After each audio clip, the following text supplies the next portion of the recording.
Hey guys, it's Vampire Mike from Sega CD Universe, and I wanted to do a quick video just talking about a documentary I just finished watching with my wife called You Cannot Kill David Arquette.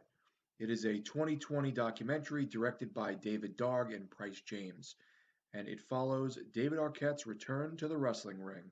So, I'm a big wrestling fan. I was a huge wrestling fan as a child. Ricky the Dragon Steamboat, Macho Man, those were my two favorites when I was a kid. Undertaker too, but not as much. Then I got older, got back into it. Raven, Vampiro, Great Muda, and more recently got back into it again. Let's say the past, I don't know, 8, 9 years.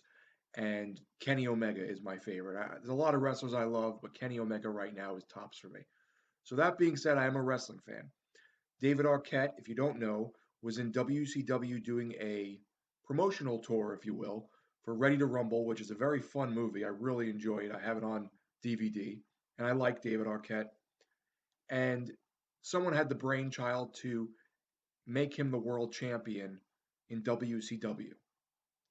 Bad move. He wasn't a wrestler at the time, and he was just an actor, and it came off as very disrespectful to wrestling fans who really take it seriously. Me, I don't take it that serious, but for people to work for years and train in this sport and become popular and make a name for themselves and Hulk Hogan, all this stuff, and you're giving the belt to someone who is undeserved of it. So anyhow, that happens, and since then, that was I believe about 18 or 19 years ago. Since then, everyone's sort of been pissed off at David Arquette in the wrestling scene in terms of the fans. They never really liked him.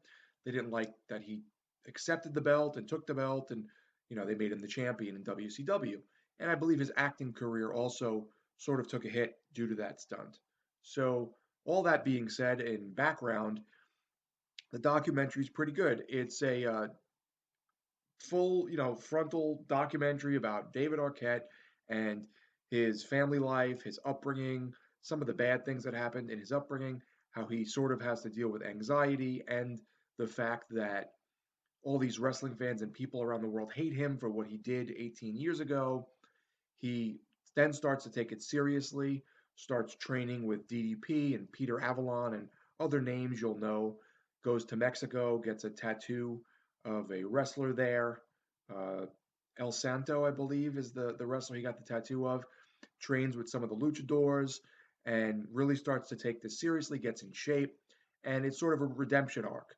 There is a little bit of a, fluff wrestling soap opera, if you will, where Mr. Anderson, who you may know from WWE, or I know him really from Impact Wrestling with the Aces and Eights, he is like flipping out and really angry that David Arquette is coming back and making a mockery of his sport, but it's all a work, it's all part of the storyline. So they even throw in a little bit of that sort of wrestling soap opera, if you will. So in the end of the documentary, he ends up wrestling Mr. Anderson, and they show you how long and how far David has now come as at becoming an independent wrestler, and it's impressive. So to hear background about David Arquette and his upbringing and the issues he deals with, they even speak to Courtney Cox briefly.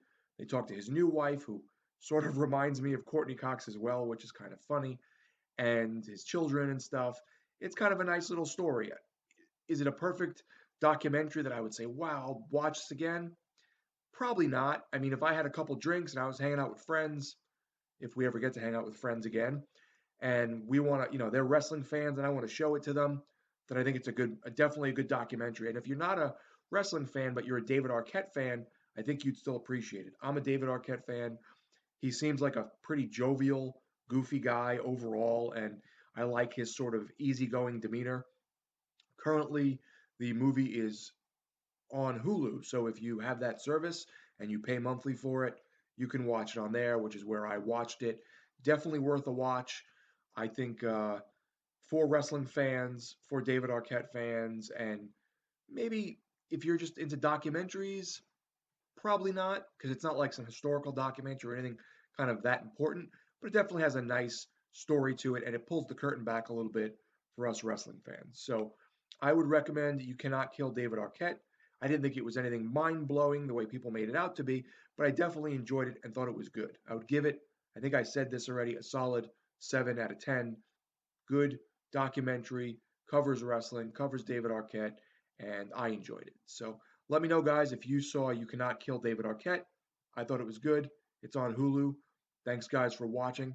It's Vampire Mike from Sega CD Universe. Be good.